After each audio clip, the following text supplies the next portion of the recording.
علی شمس آسمان ماه نجف صداقت اهل یوت tutup rah necef ben iftihar ile ölünce söylerim benim gulamı Hazreti Şah-ı Necef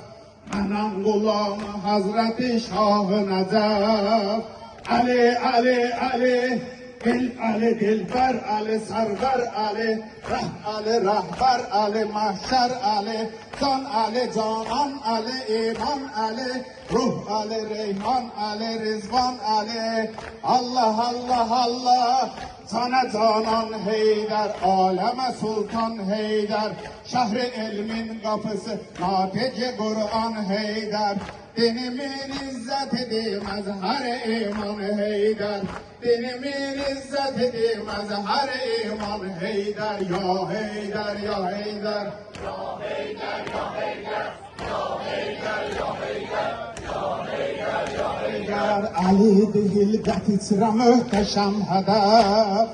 İmamı sevmeyim diyem büyük şeref Ali değil getitre muhteşem hedef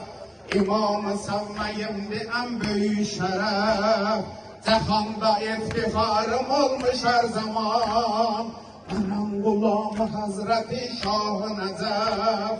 benim gulamı Hazreti Şah-ı Necef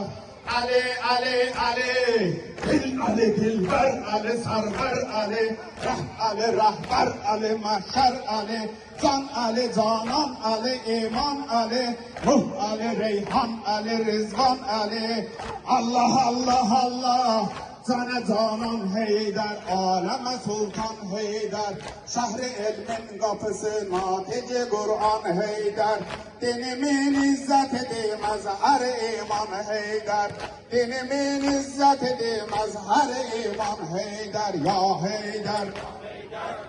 Heydar ya Heydar ya Heydar ya Heydar ya Heydar ya Heydar ya Heydar ya Heydar ya Heydar ya Heydar Şahı Vefa Ebelfez Şahı